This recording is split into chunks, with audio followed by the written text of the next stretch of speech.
Hello. आज हम discuss करने वाले हैं सीबीएसई बोर्ड 12th एनसीईआरटी की टॉपिक बायोटेक्नोलॉजी पे। ये जो बायोटेक्नोलॉजी है थोड़ा सा ऐसा चैप्टर है जिसको देख के स्टूडेंट जो होते हैं वो थोड़े से डर जाते हैं, क्योंकि इसमें टेक्निक्स बहुत सारे यूज किए गए हैं, थोड़े हार्ड फॉर्म में आ जाते हैं अगर बिगनर्स हैं तो। लेकिन आज की वीडियो में सारे डाउट्स क्लियर हो जाएंगे। तो चलिए वीडियो स्टार्ट करते हैं। डेफिनेशन जानने से पहले सबसे पहले देख लेते हैं बायोटेक्नोलॉजी होता क्या है। तो बायोटेक्नोलॉजी को जब डिवाइड करेंगे हम लोग तो ये टू वर्ड से मिलके बना है, bio plus technique. Bio means होता है living organism. Living organism means होते हैं जीव जंतु जिसमें कि कोई टेक्निक ऐड कर दिया जाए, कोई लिविंग ऑर्गेनिज्म में कोई टेक्निक ऐड कर दिया जाए तो वो बायोटेक्नोलॉजी के अंडर में आएगा या फिर बायोटेक्नोलॉजी कहलाएगा।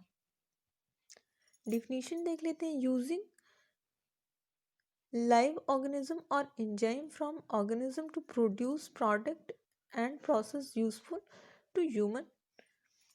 कहने का मतलब कि लिविंग ऑर्गेनिज्म में या कोई एंजाइम का यूज़ जब किया जाता है तो जो प्रोडक्ट बनते हैं वो यूज़फुल होते हैं ह्यूमन बींग्स के लिए, और वही बायोटेक्नोलॉजी कहलाता है। किसी भी लिविंग ऑर्गेनिज्म में कोई भी टेक्निक जब यूज कर दिया जाता है तो वो बायोटेक्नोलॉजी कहलाता है। ये 1 2 3 4 स्टेप्स को इन्वॉल्व करते हैं। पहला है इन विट्रो फर्टिलाइजेशन, जिसको हम टेस्ट ट्यूब बेबी कहते हैं।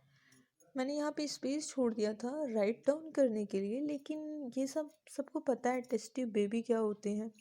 सेकंड है synthesis and use of gene. पहले जो जीन होंगे वो सिंथेसाइज होंगे, आफ्टर दैट वो यूज़ होंगे। थर्ड है डेवलपिंग डीएनए वैक्सीन्स। ये जो थर्ड वाला है इससे क्या होते हैं कि ऑब्जेक्टिव टाइप या 1 नंबर के क्वेश्चन पुटअप होते हैं कि सबसे पहला डीएनए वैक्सीन्स किस जनरेशन में बना था। जी हाँ, सबसे पहला डीएनए वैक्सीन किस जनरेशन में बना था, तो आंसर है थर्ड जनरेशन। थर्ड जनरेशन में पहला डीएनए वैक्सीन आया था। उसके बाद क्या है, करेक्टिंग डिफेक्टिव जीन। बायोटेक्नोलॉजी के अंडर में जो जीन में अल्टरेशन आ जाता है, जो जीन में मतलब गड़बड़ी हो जाती है, तो वो बायोटेक्नोलॉजी के थ्रू प्रोसेस के थ्रू उनको ठीक किया जाता है और उसको जीन थेरेपी कहते हैं। उसको जीन थेरेपी का नाम दिया गया है। अब ये तो हो गया बायोटेक्नोलॉजी का इंट्रोडक्शन। सैलो इंट्रोडक्शन हुआ है एग्ज़ाम के पॉइंट ऑफ व्यू से। थोड़ा सा डीप में चलते हैं तो यहाँ पे है ये जो बायोटेक्नोलॉजी है उसको 3 भागों में डिवाइड कर दिया गया। फर्स्ट है ह्यूमन वेलफेयर, सेकंड है हिस्ट्री और थर्ड है यहाँ पे एस रहेगा ना, प्रिंसिपल्स। तो ह्यूमन वेलफेयर में बायोटेक्नोलॉजी कैसे यूज़फुल होते हैं वो रहते हैं। ठीक है, मीन्स कि जैसे जीन थेरेपी हो गया या फिर जो नए नए प्रोडक्शन होते हैं जो जिससे कि ह्यूमन बीइंग को फ़ायदा होता है वो आते हैं ह्यूमन वेलफेयर के अंडर में। एप्लीकेशंस जो होते हैं वो भी आते हैं ह्यूमन वेलफेयर के अंडर में, तो इसको लास्ट में डिस्कस किया जाएगा। पहले आते हैं हिस्ट्री पे। तो यहाँ पे देखिए ये जो लाइन मैंने लिखा है, सबसे पहले 1972 में स्टैनले कोहनी एंड हर्बर्ट बोयर ने दोनों ने साथ में मिलके टुगेदर फर्स्ट रिकॉम्बिनेंट डीएनए का खोज किया या फर्स्ट रिकॉम्बिनेंट डीएनए बनाया। रिकॉम्बिनेंट डीएनए को स्मॉल आर डीएनए भी कह सकते हैं। ये कहाँ से ऑब्टेन किया, सैल्मोनेला टाइफिम्यूरियम से। और ये जो इन्होंने ये फर्स्ट रिकॉम्बिनेंट डीएनए बनाया उससे पहले किसकी हेल्प की वजह से ये बन पाया वो जान लेते हैं। 1963 में हैमिल्टन स्मिथ ने रिस्ट्रिक्शन एंजाइम की खोज की और साथ में डीएनए मेथिलेज का भी सर्च किया। इस रिस्ट्रिक्शन एंजाइम के हेल्प से स्टेनले कोहने एंड हर्बर्ट बोयर ने फर्स्ट रिकॉम्बिनेंट डीएनए बनाया। मीन्स इसके हेल्प से ये फर्स्ट आरडीएनए बना। अब आते हैं प्रिंसिपल पे। तो जो प्रिंसिपल है बायोटेक्नोलॉजी का वो दो टाइप का होगा। पहला है जेनेटिक इंजीनियरिंग और दूसरा है स्टेराइल कंडीशन। इसको बायो प्रोसेस इंजीनियरिंग भी कहते हैं। तो देखिए जेनेटिक इंजीनियरिंग क्या होता है। Introducing new DNA and RNA into the host cell to change phenotype, this is called genetic engineering. मतलब कि नए डीएनए या आरएनए दोनों साथ में नहीं रहेंगे, चाहे तो डीएनए रहेगा चाहे तो आरएनए रहेगा, को किसी होस्ट सेल में जब हम इंट्रोड्यूस करा देंगे तो उसका जो फिनोटाइप है वो कम्प्लीटली चेंज हो जाएगा। इसी को जेनेटिक इंजीनियरिंग कहते हैं। दूसरे शब्दों में अगर हम ले लें तो जो जेनेटिक्स होते हैं उनमें कुछ टेक्निक यूज कर दिया जाए, कुछ इंजीनियरिंग टाइप का ऐड कर दिया जाए तो वो जेनेटिक इंजीनियर कहलाता है। अगर हम लोग डेली बेसिस के एग्जांपल में लें, क्योंकि ये जो सारी प्रोसेस है बायोटेक्नोलॉजी की ये लेबोरेटरी में ही मिलेंगी, घर पे तो मिलेंगी नहीं कि किचन में गए और मिल गया। No, not possible. सो अगर हम डेली लाइफ के एग्जांपल में लें तो एक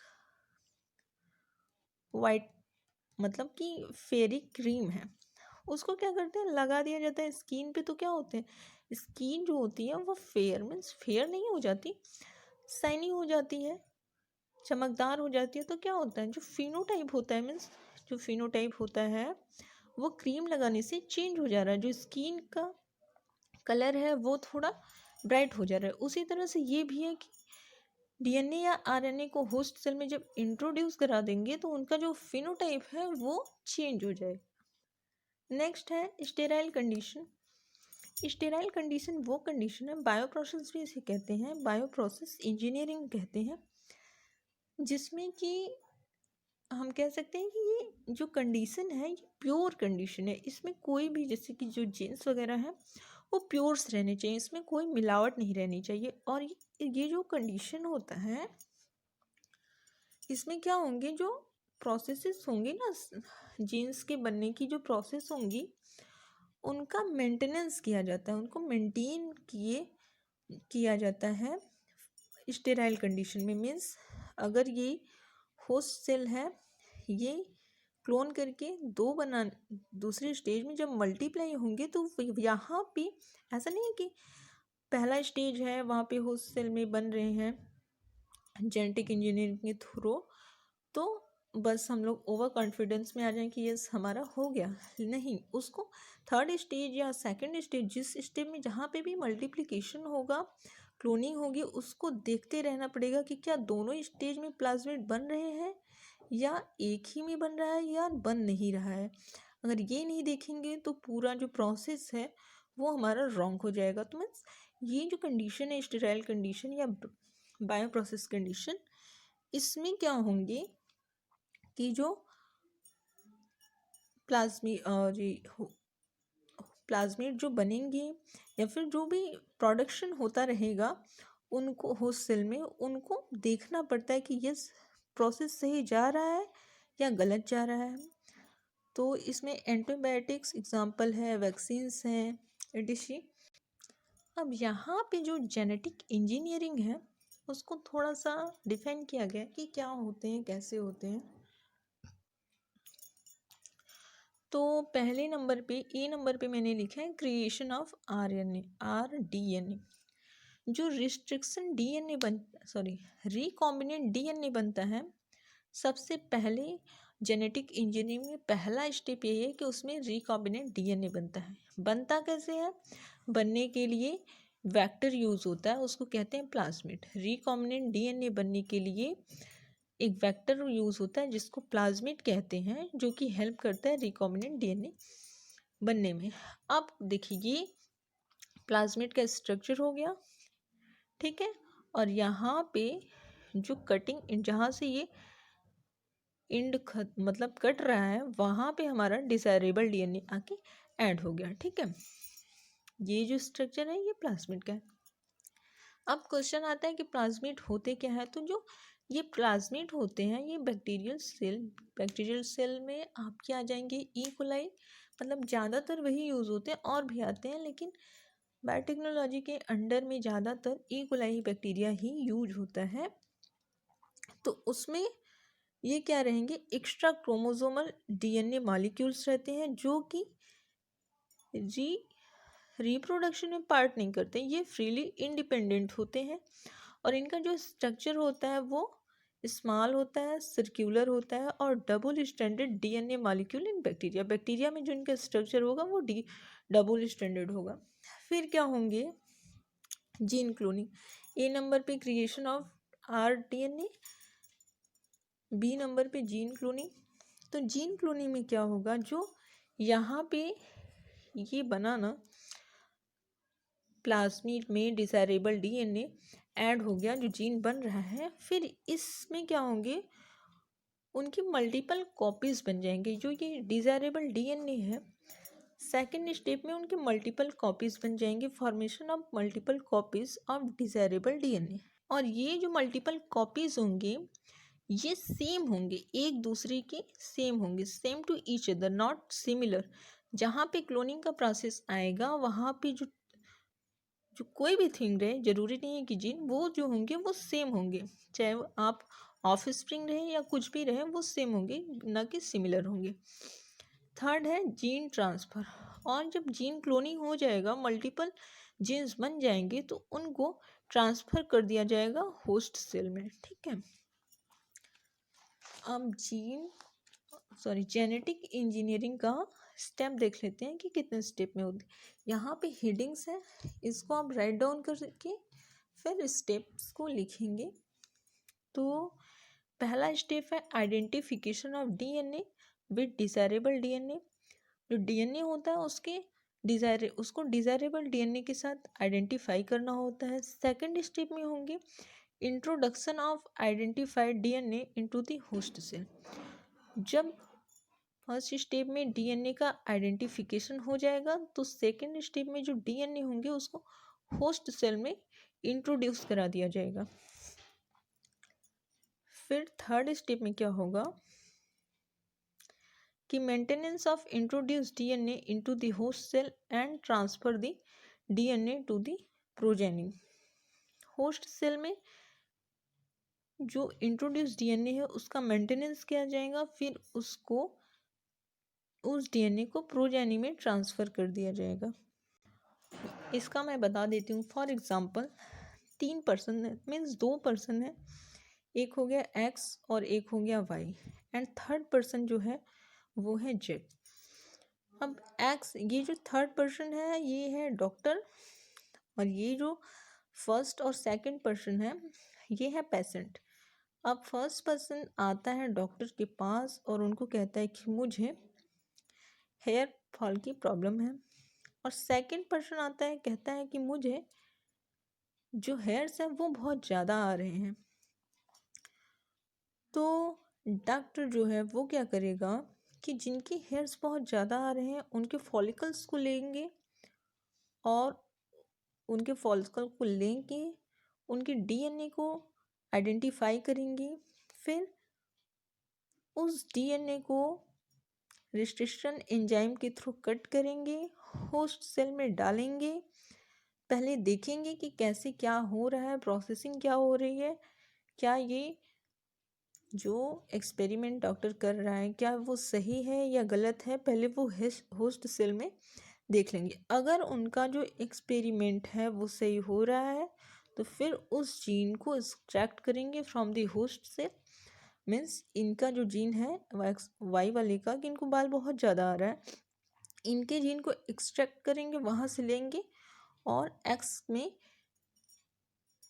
क्या करेंगे, ट्रांसफ़र कर देंगे। तो उससे क्या होगा कि इनके जो हेयर फॉल की प्रॉब्लम है वहाँ से हेयर फॉल की प्रॉब्लम कम नहीं होगी, वापस से ग्रो करने लगेंगे, और इनका जो है इनकी दवाई बाद में करेंगे, बाल को कटवा उटवा के, ये बाद में करेंगे, ये एज एग्जाम्पल, ठीक है।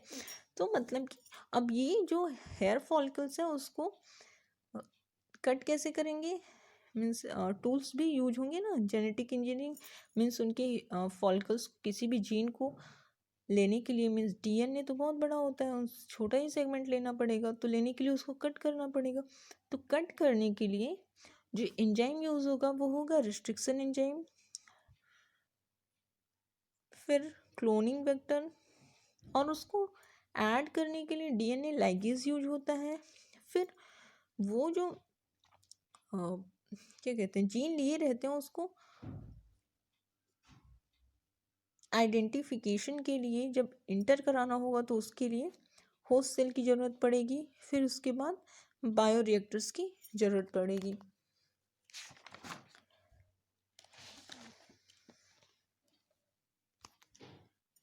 अब देख लेते हैं पहले रिस्ट्रिक्शन एंजाइम जो होता है ना, ये जो रिस्ट्रिक्शन एंजाइम होता है इसको मॉलिक्यूलर सीजर भी कहते हैं, जो कि डीएनए सेगमेंट को कट करने में हेल्प करता है। इसलिए कैंची जो होती है वो भी क्या करता है, कटिंग के लिए ही हेल्प करता है, तो इसको मॉलिक्यूलर सीजर कहेंगे। ये जो रिस्ट्रिक्शन एंजाइम है वो दो टाइप के होंगे।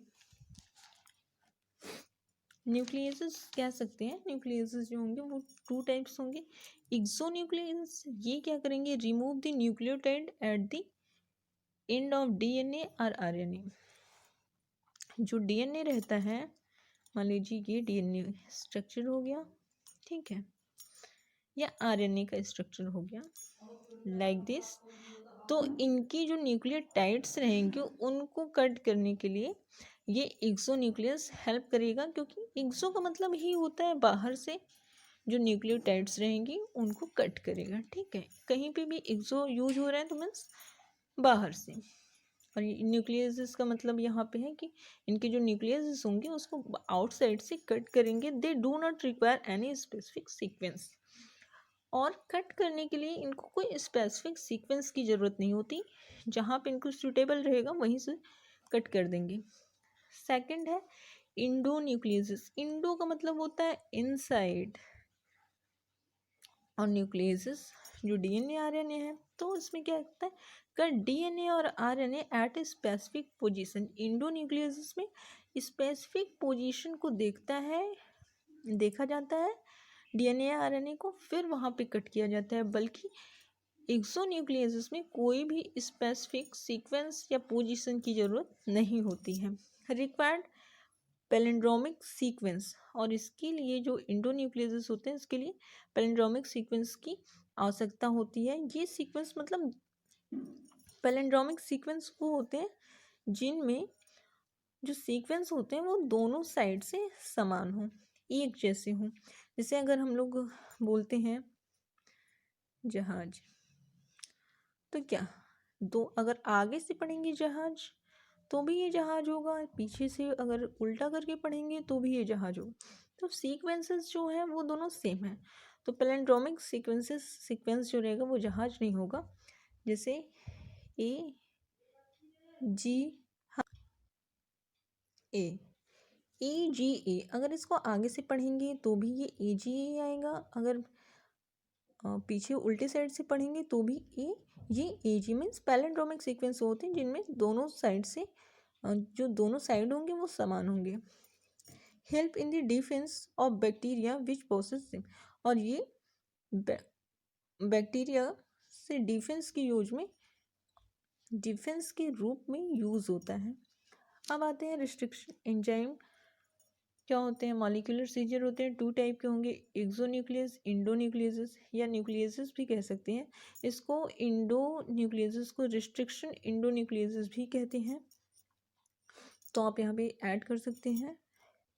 हिस्ट्री देखते हैं रिस्ट्रिक्शन एंजाइम की। In 1963 the two enzymes were recognised in E coli.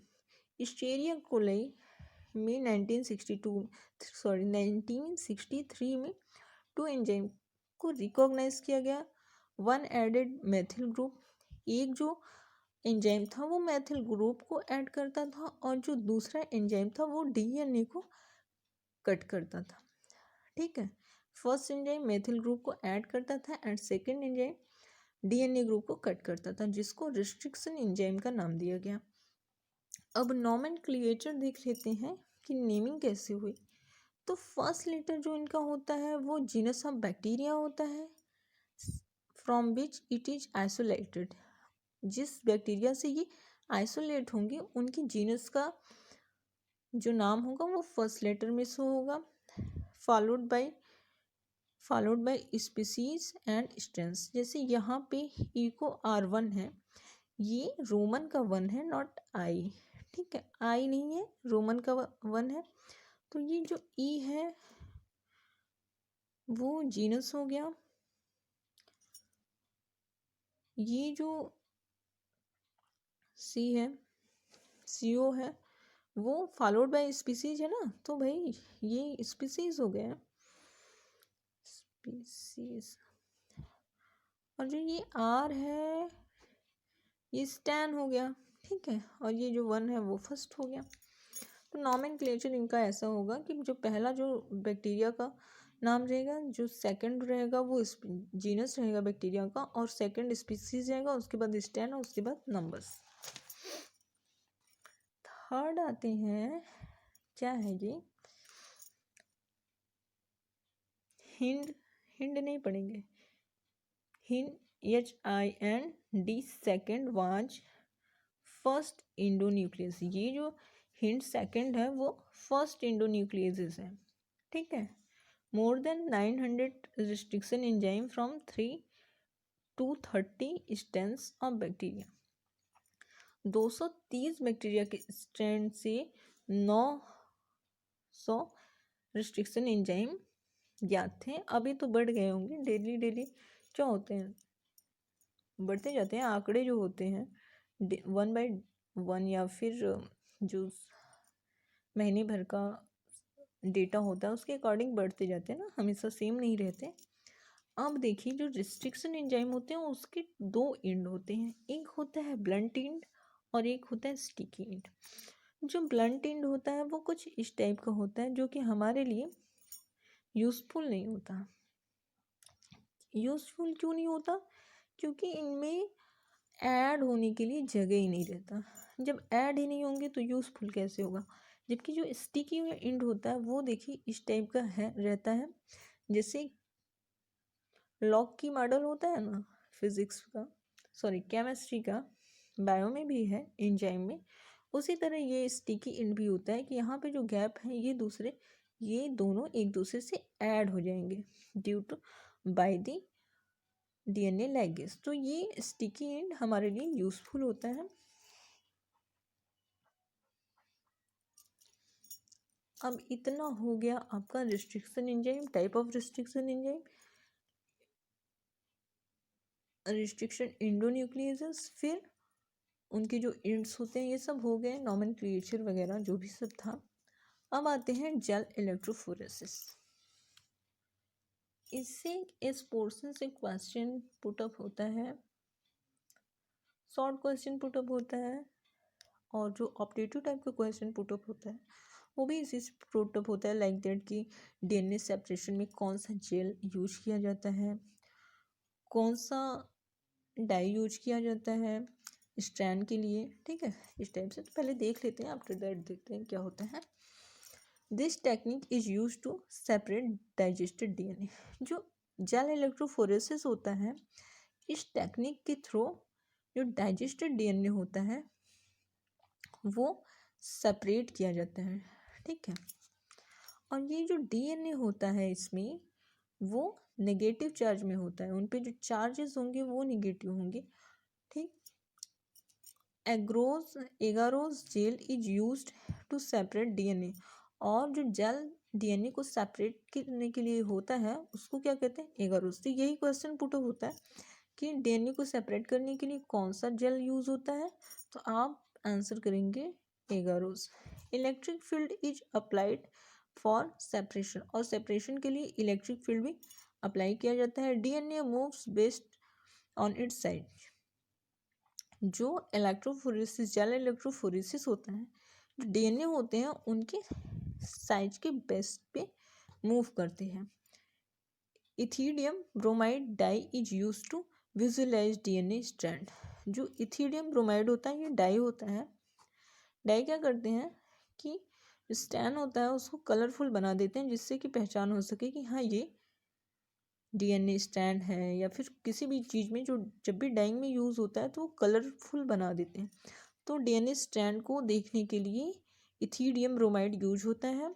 तो यहाँ से भी एक कॉम्पिटिटिव टाइप क्वेश्चन बन सकता है कि डीएनए स्ट्रैंड को विजुअलाइजेशन के लिए कौन सा डाई यूज होता है, then you will reply ethidium bromide. बस आज के वीडियो में इतना ही। आगे का टॉपिक हम नेक्स्ट वीडियो में डिस्कस करेंगे। Thank you.